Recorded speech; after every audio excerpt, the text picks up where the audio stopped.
இந்நிகழ்ச்சியை இணைந்து வழங்குவது NIHM ஈஸியா படி வேலைய பிடி.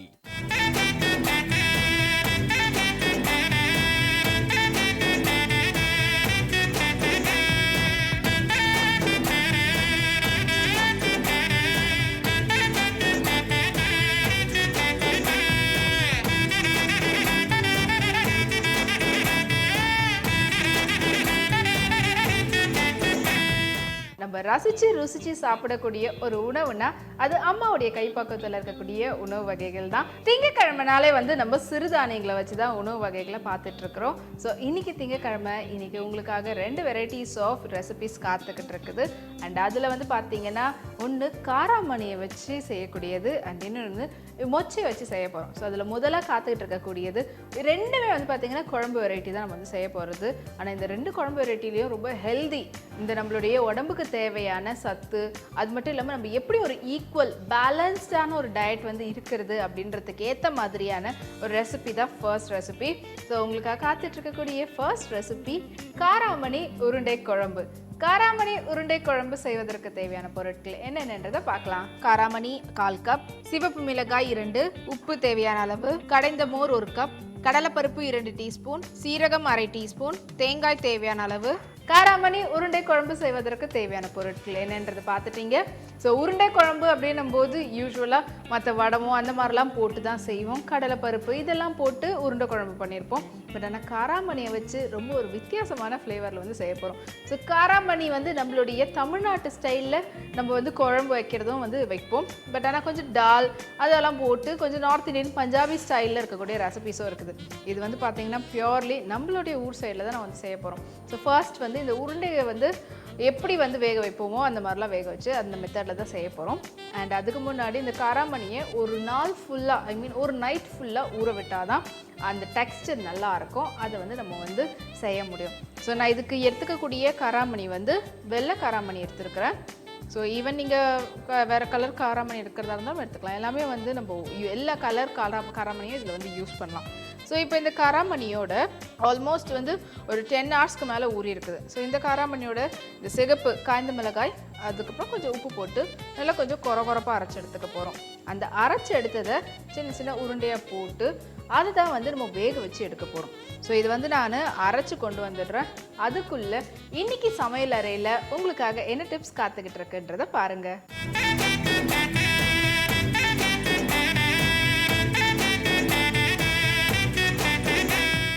இன்னைக்கும் நம்ம சமையலறை பகுதியில் கரிசலாங்கண்ணி கீரையோட பயன்கள் என்னன்னு தான் பார்க்க போகிறோம். பொதுவாக கீரையை நம்ம சமைச்சு தான் சாப்பிடுவோம். ஆனால் கரிசலாங்கண்ணி கீரையை பொறுத்த வரைக்கும் நீங்கள் சமைச்சும் சாப்பிடலாம், சமைக்காமல் அதோட பயன்கள் என்னன்னு நம்ம ஃபஸ்ட்டு சொல்லிடலாம்.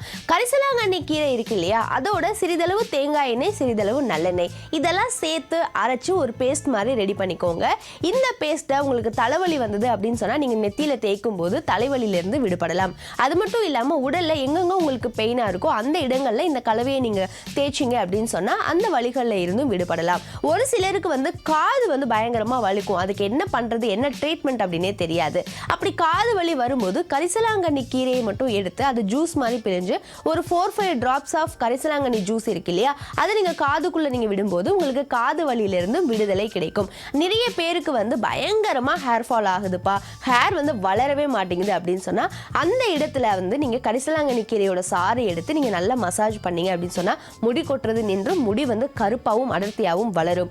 நிறைய பேர் உடல் எடை அதிகமாகிட்டே இருக்குப்பா, உடல் பருமனாக இருக்குது, பார்க்கறதுக்கு ரொம்ப ஃபேட்டியாக இருக்கேன், நான் ஸ்லிம் ஆகணும் அப்படின்னு நினச்சிங்கன்னா உங்களுடைய உணவில் அதிக அளவு கரிசலாங்கண்ணி கீரையை எடுத்துக்கோங்க. இதே மாதிரி சூப்பரான யூஸ்ஃபுல்லான டிப் கூட மறுபடியும் இதே சமையலறை பகுதியில் நான் உங்களை மீட் பண்ணுறேன்.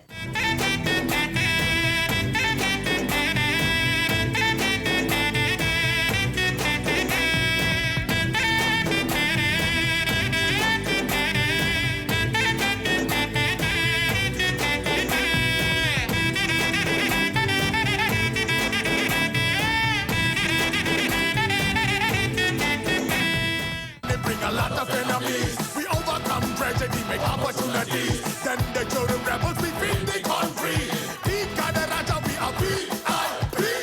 சென்னை HMல் ஈஸியா படி வேலைய பிடி. ஸ்டார் ஹோட்டல், சொகுசு கப்பல், வெளிநாடுகளில் 100% வேலை உறுதி.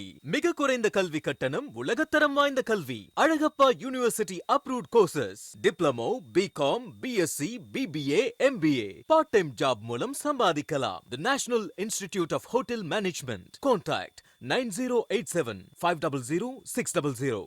என் ஸ்டேட்டஸ்க்கு நீ என்கிட்ட கொஞ்சம் கேர்ஃபுல்லாக மரியாதையாக பிஹேவ் பண்ணியிருக்கலாம். நான் சிங்கத்துக்கு வாலா இருக்கிறத விட பூனைக்கு தலையாவே இருக்கேன். பெண்மையின்றி மனிதமில்லை. ஆம், பெண்ணியம் பேசுவோம். தனித்துவம் வாய்ந்த உங்கள் எண்ணங்களையும் கருத்துக்களையும் பதிவு செய்ய இணைந்திருப்போம். ஒவ்வொரு நாளும் ஒரு தலைப்பு. கூடி உரையாடுவோம் நம் பெண் மேடையில். இணைந்திருப்போம் நம் வானவிலுடன். திங்கள் முதல் சனிக்கிழமை வரை மதியம் 1 மணிக்கு. ரகு, நாம நம்ம பொண்டாட்டியை எப்படி நடத்துறோன்றதை வச்சுதான் நாம எப்படிப்பட்ட அம்மாவுக்கு பிறந்திருக்கோன்றது இந்த உலகத்துக்கு தெரியும். உங்கள் வானவில் டிவியில் சுதந்திர தின சிறப்பு நிகழ்ச்சிகள் காலை 9:30 மணிக்கு. சுதந்திர பயணம்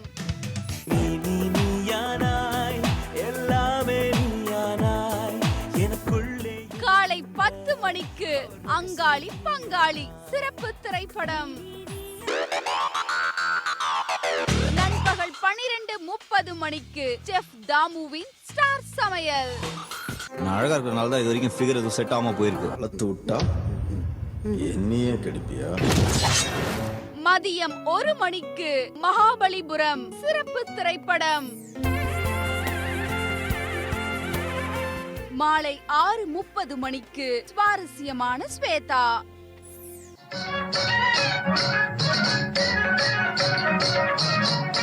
இரவு 7 மணிக்கு சுதந்திரமும் பாரதியும்.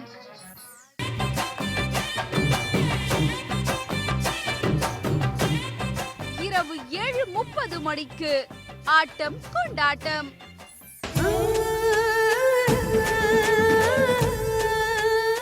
இரவு 8 மணிக்கு மனம் திறக்கும் Manisha. Hi, this is Kala Kalyani.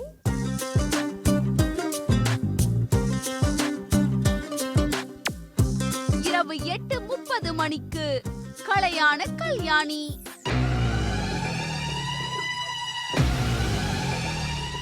இரவு 9:30 மணிக்கு கபாலி செல்வா. சுதந்திர தின சிறப்பு நிகழ்ச்சிகளை காண தவறாதீர்கள். சுதந்திர தின சிறப்பு நிகழ்ச்சிகள் பவர்ட் பை உங்கள் ஆரோக்கியம் எங்கள் லட்சியம் ஆச்சி மசாலா.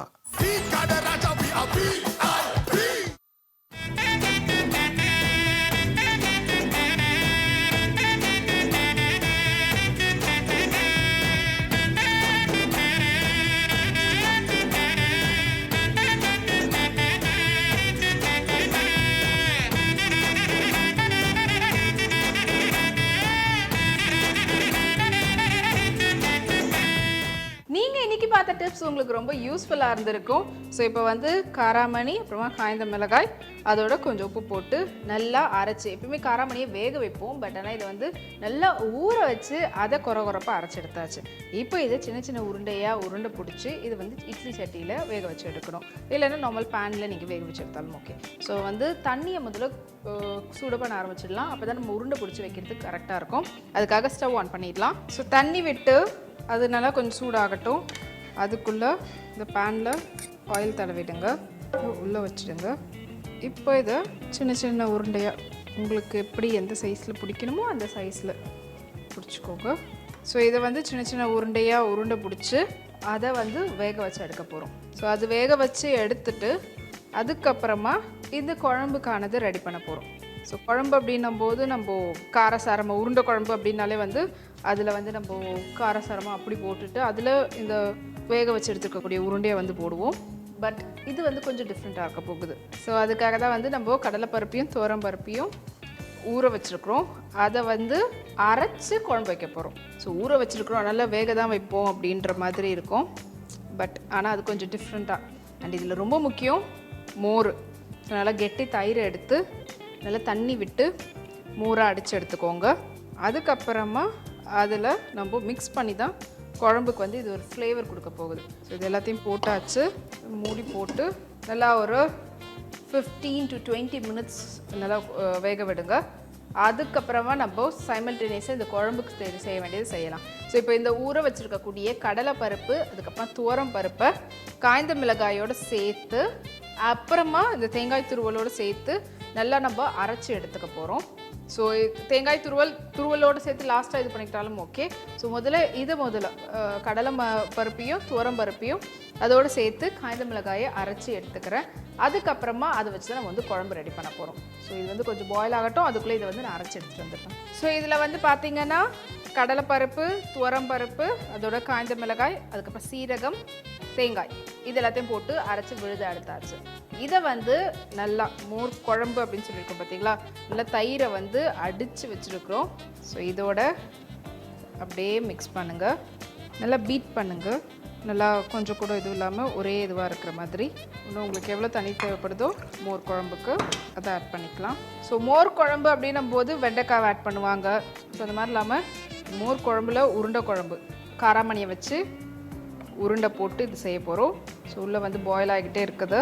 இப்போ இந்த இன்னொரு ஸ்டவ்வும் ஆன் பண்ணி 2 பக்கமும் செய்ய ஆரம்பிக்கலாம். பேன் வந்து சூடானதுக்கப்புறமா ஆயில் போட்டு தாளிப்புக்கு கடுகு, காய்ந்த மிளகாய், கருவேப்பிலை, சீரகம் இது போட்டு பெருங்காயத்தூள் போட்டு தாளிச்சிட்டு அதுக்கப்புறமா இதை ஊற்றி கொதிக்க விடணும். அது பொங்கும் பார்த்தீங்களா, பொங்கி வரும்போது நம்ம வெந்திருக்கக்கூடிய உருண்டை அதில் போட்டு அதோடு சேர்த்து நல்லா கொதிக்க விட்டு இறக்கணுன்னா சுவையான சூப்பரான மோர் குழம்பு, அதுவும் காராமணி உருண்டை மோர் குழம்பு ரெடி. ஸோ பேன் வந்து ஹீட் ஆகட்டும். ஆல்மோஸ்ட் நம்மளுடைய பேட்ரு எல்லாத்தையும் ரெடி பண்ணி வச்சாச்சு. எப்பவுமே வந்து பருப்பு வகைகளை வேக வைப்போம். இதை வந்து அரைச்சிட்டு நம்ம வந்து கொதிக்க விட்டு எடுக்க போகிறோம். ஸோ அந்த உருண்டைக்கானது தான் நல்லா கொஞ்சம் கொரகொரப்பாக அரைச்சிக்கணும். இது வந்து நல்லா விழுத அரைச்சிக்கணும். ஸோ இப்போ வந்து எல்லாமே ரெடியாக இருக்குது. பேன் ஹீட் ஆகிறதுக்குள்ளே இன்றைக்கி உணவே உயிரில் எந்த உணவுனுடைய மகத்துவம் உங்களுக்காக காத்துட்ருக்குன்றதை பாருங்கள்.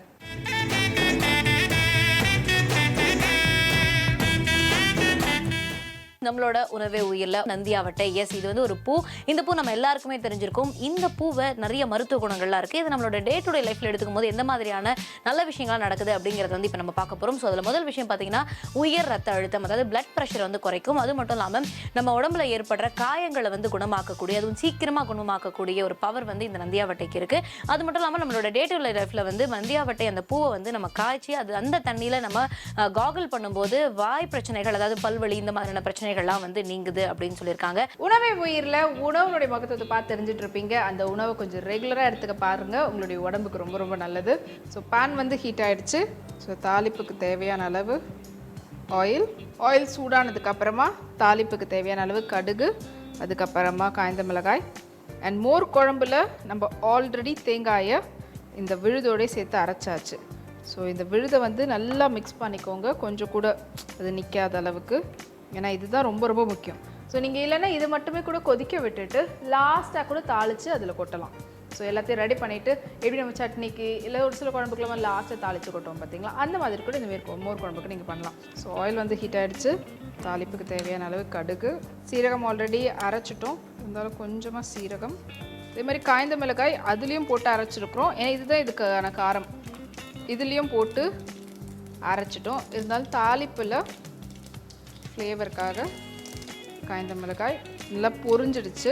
இதோட சேர்த்து கருவேப்பிலை சேர்த்து பெருங்காயத்தூள், ஏன்னா மந்தம் தட்டும் மோர் குழம்பு, அதுக்காக பெருங்காயத்தூள். இதுலேயே இதுக்கு தேவையான அளவு உப்பு. இப்போ இதில் நம்ம அரைச்சி வச்சுருக்கக்கூடிய மோரில் கலந்துருக்கக்கூடிய இந்த விழுது ஆட் பண்ணுங்கள். இதுக்கு தேவையான அளவு தண்ணி கிண்டிக்கிட்டே இருங்க, இல்லைன்னா அது அப்படியே ஒரு மாதிரி நம்ஸ் மாதிரி வர ஆரம்பிச்சிடும். அதுக்காக லோ ஃப்ளேமில் வச்சு ஊற்றிட்டு தடியாக நம்ஸ் வந்துருந்ததுன்னா அதை அப்படியே நல்லா கொஞ்சம் விரட்டி விடுங்க. ஸோ இப்போ இது வந்து நல்லா இந்த கொதி வந்து அப்படியே பொங்கும் பார்த்தீங்களா, அந்த பொங்கி வரும்போது அந்த உருண்டையை எடுத்து இதில் போட்டு இதோடு சேர்த்து நல்லா கொதிக்க விட்டு அதுக்கப்புறமா இறக்கி சர்வ் பண்ணோன்னா சுவையான காராமணி உருண்டை மோர் குழம்பு ரெடி. ஸோ யூஸ்வலான ஒரு டேஸ்ட்லேயே சாப்பிட்டுட்டு இருந்த மோர் குழம்பு கொஞ்சம் டிஃப்ரெண்ட்டான ஒரு ஃப்ளேவரில். ஸோ இது நல்லா வந்து முதல்ல சூடாகி அதில் பொங்கி வரட்டும். அண்ட் காராமணி ஹெல்த்துக்கு ரொம்ப நல்லது. ஸோ உங்களுக்கு வந்து ப்ரோட்டீன் இருக்கக்கூடியது. அது மட்டும் இல்லாமல் நம்ம காராமணி உருண்டை போடுறது ஒரு பக்கம், இன்னொரு பக்கம் வந்து பார்த்திங்கன்னா சீரியல்ஸ், அதாவது கடலைப்பருப்பு, துவரம்பருப்பு, இதுவும் எல்லாமே வந்து பார்த்திங்கன்னா உங்களுக்கு ஃபுல் அண்ட் ஃபுல் ப்ரோட்டீன் தான். ஸோ உங்கள் உடம்புக்கு தேவையான protein as well as vitamin கலந்து உங்களுக்கு வந்து இதில் இருக்குது. அண்டு தயிர் மோரும் வந்து பார்த்திங்கன்னா உடம்புக்கு குளிர்ச்சி, அண்ட் குளிர்ச்சி மட்டும் இல்லாமல் உங்களுக்கு ஃபைபர் கண்டென்ட் இருக்கக்கூடிய எல்லாமே கலந்து மிக்ஸ்டாக வந்து உங்களுக்கு இந்த மோர் குழம்பு இருக்கும். ஸோ இப்போ லைட்டாக கொஞ்சம் சூடாகுது. அண்ட் இந்த சைடு நம்ம இது நல்லா வந்து பார்த்திங்கன்னா எனக்கு சிம்மில் தான் வச்சுருக்குறேன். நல்லா ஹீட் ஆகிட்டு அப்படியே அந்த சிம்லேயே வச்சு இன்னும் கொஞ்சம் நேரம் மூடி விடுங்க. இது கொதிக்க ஆரம்பிச்சதும் அதுலேருந்து எடுத்து போட்டு கொதிக்க விடுறதுக்கு கரெக்டாக இருக்கும். இன்னும் ஒரு 2 மினிட்ஸ், அதுக்கப்புறம் நல்லா பொங்கி வரும். இன்னும் நம்ம உருண்டை எடுத்து இதில் போட்டுடலாம். ஸோ இது அப்படியே பொங்கி அப்படியே கொதிக்க ஆரம்பிச்சிருக்கு பாருங்கள். அது நல்லா அப்படியே மறுபடியும் கிளறி விடுங்க. கிளறி விட்டுட்டு இப்போ இந்த ஸ்டவ் ஆஃப் பண்ணிடலாம். இதில் வெந்திருக்கக்கூடிய இந்த உருண்டையை ஒன்று ஒன்றா எடுத்து, ஸோ இது நல்லா பாயில் ஆகிடுச்சு பாருங்கள் அந்த உருண்டை. இந்த உருண்டையில் இருக்கக்கூடிய மசாலா ஆஸ் வெல் அஸ் இந்த குழம்புல இருக்கக்கூடிய அந்த ஃப்ளேவர் வந்து அந்த உருண்டையில் இறங்கணும். ஸோ உங்களுக்கு இதில் கலர் ப்ளெயினாக இருக்குது அப்படின்னு ஃபீல் பண்ணுறவங்க மஞ்சத்தூள் போட்டுக்கிறதா இருந்தால் போட்டுக்கலாம் கலர் டோனுக்காக. கடலைப்பருப்பு, அதுக்கப்புறமா துவரம்பருப்பு போட்டிருக்கிறோம். அது வந்து உங்களுக்கு என்னதான் விழுதாக இருந்தாலும் அது பாயில் ஆகிறதுக்கான டைம் தேவை. ஸோ அது வந்து அப்படியே ஒரு மீடியம் லோ ஃப்ளேம் வச்சு அப்படியே கொஞ்சம் பாயில் ஆகட்டும். அப்போ தான் இதில் வந்து நல்லா அந்த எசன்ஸ்லாம் இறங்கும். ஸோ இது உப்பு காரம்லாம் பார்த்துக்கோங்க. ஸோ காரம் தேவைப்பட்டதுன்னா இந்த காய்ந்த மிளகாயை கொஞ்சம் மிக்ஸில் அரைச்சி கூட அப்படியே கொஞ்சம் தூவி விட்டுடலாம். உப்பு கரெக்டாக பார்த்து போட்டுக்கோங்க. இப்போ இது வந்து இன்னும் ஒரு கொஞ்சம் நேரத்தில் 5 மினிட்ஸ்க்குள்ளே ரெடி ஆகிடும். அதுக்குள்ளே ஒரு குயிக்கான ரீகேப் வந்து பார்த்துடலாம் எப்படி வந்து இந்த காராமணி உருண்டை மோர் குழம்பு செய்வதுன்னு சொல்லிட்டு. ஸோ ஃபர்ஸ்ட் வந்து சின்ன சின்ன உருண்டையாக உருண்டை பிடிச்சி இட்லி சட்டிலையோ இல்லைனா வேக வச்சு எடுக்கக்கூடிய சட்டியில் போட்டு நல்லா வேக வச்சு ஒரு 15 to 20 மினிட்ஸ் வேக விட்டுருங்க. அண்ட் நல்லா மோரை வந்து அடித்து எடுத்து வச்சுக்கோங்க. இந்த அரைச்ச விழுத மோரில் ஆட் பண்ணிவிட்டு கொஞ்சம் கொஞ்சம் நம்ஸ்லாம் நல்லா கிளறி விடுங்க. அதுக்கு தேவையான நல்லா உப்பு போட்டுருங்க. அதுக்கப்புறமா பேன் வச்சு ஆயில் விட்டு ஆயில் சூடானதுக்கப்புறமா கடுகு, கொஞ்சமாக சீரகம், அதோட சேர்ந்து காய்ந்த மிளகாய், கருவேப்பிலை இதை போட்டு தாளிச்சுட்டு இந்த அரைச்சு மோரில் கலந்து வச்சுருக்கக்கூடிய அந்த விழுதை ஊற்றி நல்லா பொங்கி வந்து கொதிக்க ஆரம்பிக்கும் போது வேக வச்சு இருக்கக்கூடிய அந்த உருண்டை இதில் போட்டு தேவையான அளவு உப்பு போட்டுட்டு நல்லா கொதிக்க விட்டு இறக்கணும்னா சுவையான காராமணி உருண்டை மோர் குழம்பு ரெடி. ஸோ நம்மளுடைய காராமணி உருண்டை மோர் குழம்பு நல்லா ஸ்மெல் வர ஆரம்பிச்சிருச்சு. ஸோ ஸ்டவ் ஆஃப் பண்ணிட்டு பிளேட்டிங் பண்ணிடலாம்.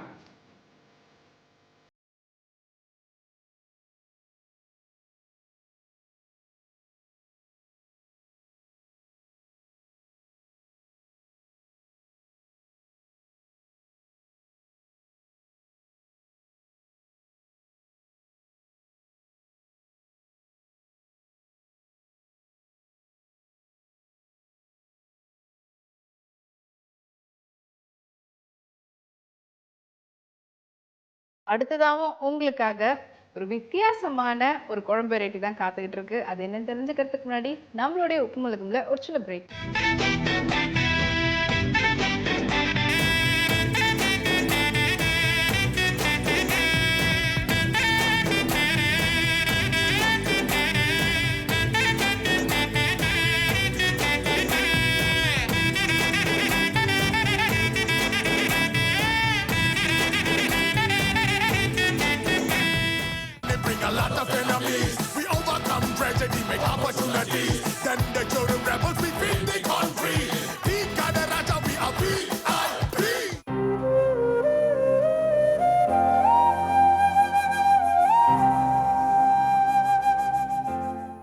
என் ஸ்டேட்டஸ்க்கு நீ என்கிட்ட கொஞ்சம் கேர்ஃபுல்லாக மரியாதையாக பிஹேவ் பண்ணியிருக்கலாம். நான் சிங்கத்துக்கு வாலா இருக்கிறத விட பூனைக்கு தலையாவே இருக்கேன். லவ் பூ ஹெட்லைன், லவ் பூ ஷாப்பிங் மால், லவ் பூ ஹைவே பஞ்சர் கடை. என் புருஷன்தான் எனக்கு மட்டும்தான், என் புருஷன்தான்.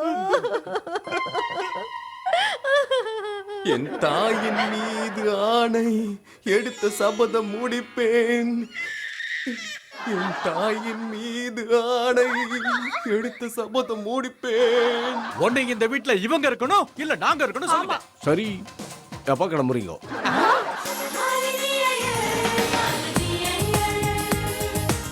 மாலினி ஐயர் இன்று இரவு 7 மணிக்கு. ரகு, நாம் நம்ம பொண்டாட்டியை எப்படி நடத்துகிறோன்றதை வச்சு தான் நாம் எப்படிப்பட்ட அம்மாவுக்கு பிறந்திருக்கோன்றது இந்த உலகத்துக்கு தெரியும்.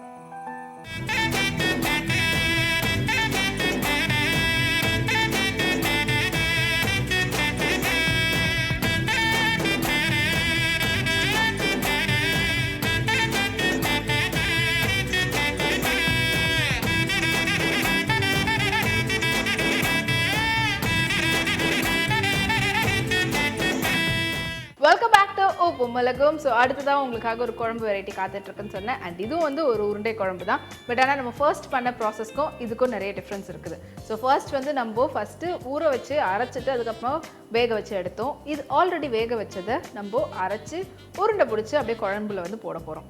ஸோ இது வந்து என்னென்னு பார்த்தீங்கன்னா மொச்சை உருண்டை குழம்பு. ஸோ மொச்சை உருண்டை குழம்பு செய்வதற்கு தேவையான பொருட்கள் என்னென்னன்றதை பார்க்கலாம். மொச்சை 1 கப், தேங்காய் சிறிதளவு, பூண்டு 2 பல், காய்ந்த மிளகாய் 3, புளி நெல்லிக்காய் அளவு, எண்ணெய் தேவையான அளவு. மொச்சை உருண்டை குழம்பு செய்வதற்கு தேவையான பொருட்கள் என்னன்றதை பார்த்துட்டீங்க. ஸோ ஆல்ரெடி வந்து பார்த்தீங்கன்னா நான் வந்து இதை வேக வச்சு எடுத்தாச்சு. வேக வச்சு எடுத்த மொச்சையை நம்ம நல்லா கொஞ்சம் கையில் மசிக்கிற அளவுக்கு வெந்துருச்சுன்னா கையிலேயே மசிச்சு உருண்டை பிடிச்சிக்கலாம். இல்லைன்னா நீங்கள் லைட்டாக மிக்சியில் போட்டு ஒரு அடி அடிச்சிங்கன்னா கொஞ்சம் ஸ்மாஷ் ஆகிடும். ஸோ அதுக்கப்புறம் அதை உருண்டை பிடிச்சிக்கலாம். ஸோ இப்போ இது வந்து அதுக்கு முன்னாடி இதுக்கு ஸ்பெஷலான ஒரு மசாலா ரெடி பண்ண போகிறோம். அதுக்காக ஸ்டவ் ஆன் பண்ணிடலாம். பேன் வச்சு பேன் சூடானதுக்கப்புறமா நல்லெண்ணெய் கொஞ்சம் விட்டு அதோடு சேர்த்து தேங்காய் துருவல், இஞ்சி பூண்டு, காய்ந்த மிளகாய், கருவேப்பிலை, அப்புறமா தனியா, மிளகாய் தூள் இது போட்டு நல்லா கொஞ்சம் லைட்டாக டாஸ் பண்ணிவிட்டு அதை மிக்சியில் அரைச்சி எடுத்துகிட்டு அதை வந்து குழம்புல ஊற்றி நம்ம வந்து அதுதான் வந்து குழம்பு ரெடி பண்ண போகிறோம். ஸோ நல்லெண்ணெய் சூடானதுக்கப்புறமா தேங்காய், இஞ்சி பூண்டு, மிளகாய் தூள், தனியாத்தூள், கருவேப்பிலை சூடாயிடுச்சு. இந்த நல்லெண்ணெய் ஃப்ளேவரில் அப்படியே வறுத்து எடுக்க வேண்டியது தான். கொஞ்சமாக இஞ்சி பூண்டு, கொஞ்சம் கருவேப்பிலை, ரொம்ப அப்படியே டீப்பாக டாஸ் பண்ணணுன்ட்டு இல்லை, கொஞ்சம் அதனுடைய ஈரத்தன்மைலாம் போகிற அளவுக்கு. அண்ட் இதோடைய காரத்துக்கு ஏற்ற அளவு மிளகாய்த்தூள் அண்ட் தனியாத்தூள், கொஞ்சமாக உப்பு. ஸோ இதை வந்து ஒரு மீடியம் ஃப்ளேமில் வச்சு பண்ணுங்க. ஸோ ஸ்டவ் ஆஃப் பண்ணிட்டு இதை வந்து அரைச்சி எடுத்துக்க போகிறோம். இப்போது கொஞ்சம் ஆறட்டும், ஜாரில் போட்டு அரைச்சி எடுத்துடலாம். அதே சமயத்தில் இதையும் வந்து கொஞ்சம் கையில் நல்லா மசிச்சுட்டு அப்புறம் உருண்டை பிடிக்க ஆரம்பிச்சிடலாம். அதுக்கப்புறம் மறுபடியும் ஸ்டவ் ஆன் பண்ணி இந்த குழம்புக்கான ஐட்டம்ஸ்லாம் ரெடி பண்ண ஆரம்பிச்சிடலாம். ஸோ நம்ம வந்து வதக்குனது அது வந்து அரைச்சி எடுத்தாச்சு. இப்போ இதை தாண்டி நம்மளுக்கு ஸ்பைசினஸ் வேறு எதுவும் தேவையில்லை. ஸோ இப்போ வந்து இதையும் கொஞ்சம் லைட்டாக மசிச்சு எடுத்தாச்சு. இதில் வெங்காயம், தக்காளி அந்த மாதிரிலாம் எதுவும் கிடையாது. ஸோ ஆயில் சூடானதுக்கப்புறமா 2 காய்ந்த மிளகாய் போட்டுட்டு அதோடு சேர்த்து கொஞ்சமாக இஞ்சி போட்டு அதுக்கப்புறம் உப்பு, கருவேப்பிலை போட்டு அதுக்கப்புறமா நம்ம இந்த அரைச்ச விழுதையும் போட்டு கொதிக்க விட்டு இந்த உருண்டையை வந்து வேக வச்சு எடுக்க போகிறோம். ஸோ நம்மளுடைய உருண்டை குழம்பு இதுக்கு முன்னாடி பார்த்தது உருண்டை குழம்பு, இதுவும் உருண்டை குழம்பு. பட் ஆனால் ப்ராசஸ் வந்து மாறுது. அது உருண்டை குழம்புக்கும் மோர் குழம்பாக வந்து நம்ம செஞ்சோம். இது வந்து ஃபுல் அண்ட் ஃபுல் ஒரு உருண்டை குழம்பு. ஸோ ரெண்டுத்துலேயும் வந்து நம்ம தானிய வகைகளை தான் வந்து யூஸ் பண்ணியிருக்கோம். ஸோ ரெண்டுமே வந்து பார்த்திங்கன்னா உடம்புக்கு ரொம்ப ஸ்ட்ரென்த்தான ஒரு கண்டென்ட் தான் கொடுக்கக்கூடியது. ஸோ ஆயில் வந்து ஹீட் ஆகிடுச்சு. யூஸ்வலாக தாளிப்பு அப்படின்னும் போது ஒரு கடுகு எல்லாம் உளுத்தம்பருப்பு அப்படி போடுவோம். அப்படி இல்லாமல் இஞ்சி பூண்டு ரெடி, அதுலேயும் கருவேப்பிலையை அரைச்சிருக்கோம். அண்ட் இப்போ இதில் அரைச்ச அந்த விழுது லைட்டாக போட்டோடனே கொஞ்சம் பச்சை வாசனை போயிடும். அப்புறம் புளி கரைசல், நெல்லிக்காய் அளவுக்கு எடுத்து புளி கரைசல், அதுக்கு மேலே உங்களுக்கு தேவைப்படக்கூடிய அளவுக்கு தண்ணி, கொஞ்சம் இதுக்கு தேவையான அளவுக்கு உப்பு. ஸோ தக்காளி வெங்காயம் இல்லாமல் குழம்பு ரெடி ஆகிட்டுருக்குது. இது கொதிக்க ஆரம்பிக்கிறதுக்குள்ளே நம்ம வேக வச்சு எடுத்து வச்சுக்கக்கூடிய இதுலேயும் லைட்டாக கொஞ்சம் சால்ட் போட்டுக்கோங்க. மொச்சை, இந்த மாதிரி மொச்சைக்கு பதிலாக ஈவன் நீங்கள் வந்து கொள்ளு, சாமை அரிசி, ஸோ சிறுதானியங்கள் இருக்கக்கூடிய எல்லா வெரைட்டிஸும் இதே மாதிரி பண்ணலாம். கொள்ளு அதெல்லாம் வந்து போடுறீங்க அப்படின்னும் போது கொள்ளு கொஞ்சம் கசப்புத்தன்மை இருக்கும். அதனால் ஃபஸ்ட்டே வறுத்து அதை வந்து ஊற வச்சு வேக வச்சு அதுக்கப்புறமா அதை வந்து இப்படி பண்ணுங்கள். ஸோ நம்மளுடைய மொச்சை உருண்டை குழம்பு ஆல்மோஸ்ட் ரெடி ஆகுது. இது வந்து ஆல்ரெடி வேக வச்சாச்சு. ஸோ அதனால் வேகணுன்றது கிடையாது. பட் அந்த ஸ்பைசினஸ், அதில் இருக்கக்கூடிய ஸ்பைசினஸ் அதெல்லாம் வந்து இதில் இறங்கணும். இந்த உருண்டையில் வந்து உங்களுக்கு காரசாரமாக வேணும்னா ஈவன் நீங்கள் வந்து காய்ந்த மிளகாயோடு சேர்த்து கொஞ்சம் அப்படியே பண்ணிக்கலாம். பட் ஆனால் யூஸ்வலாக குழந்தைங்களுக்கு மொச்சையெல்லாம் ரொம்ப நல்லது. அவங்களுக்கு கொடுக்கறதுக்காக அந்த காரத்தோடு இருந்தால் ஒரு சில பேரில் சாப்பிட மாட்டாங்க. ஸோ அதுக்காக காரம் இல்லாமல், ஏன்னா குழம்புல எப்படியும் காரம் இருக்குது, அதில் வந்து நம்ம நல்ல காரசாரமாக வந்து போட்டு ஃபஸ்ட்டே வதக்கியெல்லாம் அரைச்சிருக்கிறோம். மொச்சை உருண்டை குழம்பு இன்னும் கொஞ்சம் நேரத்தில் ரெடி ஆகிடும். அது அப்படியே கொஞ்சம் லோ ஃப்ளேமில் வச்சு அப்படியே அது பாயில் ஆகட்டும். இப்போவே குழம்பு ஆல்மோஸ்ட் கொஞ்சம் ரெடி, கொதித்து அப்படி சைடில் வருது. இன்னும் இந்த உருண்டையோடு சேர்த்து கொஞ்சம் கொதிக்கட்டும், அந்த மசாலாஸ்லாம் அதில் இறங்கட்டும். அதுக்கப்புறம் நம்ம எடுத்து பிளேட்டிங் பண்ணிடலாம். அதுக்குள்ளே எப்படி வந்து இந்த மொச்சை உருண்டை குழம்பு செய்வதுன்னு சொல்லிட்டு ஒரு குவிக்கான ரீகேப் வந்து பார்த்துடலாம். ஃபர்ஸ்ட் வந்து மொச்சையை நல்லா ஊற விட்டு அதை வேக வச்சு எடுத்துக்கோங்க. வேக வச்சு எடுத்த அந்த மொச்சையை நல்லா கொஞ்சம் கையில் மசிக்கிற அளவுக்கு இல்லை லைட்டாக மிக்சியில் போட்டு சின்ன சின்ன உருண்டைகளாக வந்து எடுத்து வச்சுக்கோங்க. அப்புறமா பேன் வச்சு அதில் நல்லெண்ணெய் விட்டு, நல்லெண்ணெய் சூடானதுக்கப்புறமா துருவின தேங்காய், அதோடு சேர்த்து கருவேப்பிலை, காய்ந்த மிளகாய் இதெல்லாம் போட்டு நல்லா வறுத்துட்டு அதோடையே வந்து மிளகாய் தூள், தனியாத்தூள் போட்டுட்டு அதை மிக்சியில் லைட்டாக கொஞ்சம் நல்லா விழுத அரைச்சி எடுத்துக்கோங்க. மறுபடியும் பேன் வச்சு அதில் ஆயில் விட்டு, ஆயில் சூடானதுக்கப்புறமா இஞ்சி பூண்டு பேஸ்ட் அதோடு சேர்த்து காய்ந்த மிளகாய் கருவேப்பிலை போட்டு அது பொரிஞ்சதுக்கப்புறமா நம்ம அரைச்சி வச்சுருக்கக்கூடிய அந்த மசாலா விழுதை ஊற்றி அதோடு சேர்த்து நல்லா கொஞ்சம் கிண்டி விட்டுட்டு, அதுக்கப்புறமா அதுக்கு தேவையான அளவு தண்ணி, புளி கரைசல், இதுக்கு தேவையான அளவு உப்பு போட்டு நல்லா கொதி வரும்போது நம்ம ஆல்ரெடி வேக வச்சு உருண்டை பிடிச்சி வச்சுக்கக்கூடிய அந்த மொச்சையை அதில் போட்டு அதோடு சேர்த்து நல்லா கொதிக்க விட்டு இறக்கணுன்னா சுவையான மொச்சை உருண்டை குழம்பு ரெடி. மொச்சை உருண்டை குழம்பு ரெடி ஆகிடுச்சு. ஆயில் அப்படியே வெளியில் வருது பாருங்கள். ஸோ இப்போ வந்து ஸ்டவ் ஆஃப் பண்ணிடலாம்.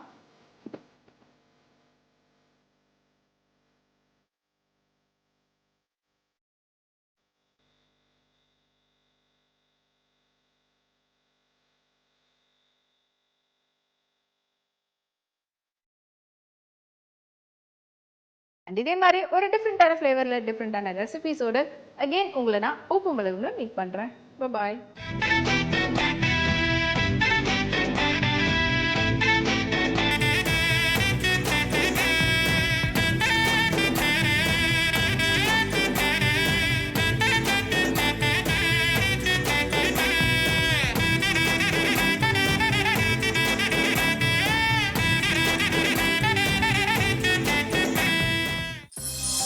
மிளகும் இந்நிகழ்ச்சியை இணைந்து வழங்கியது NIHM ஈஸியா படி வேலைய பிடி.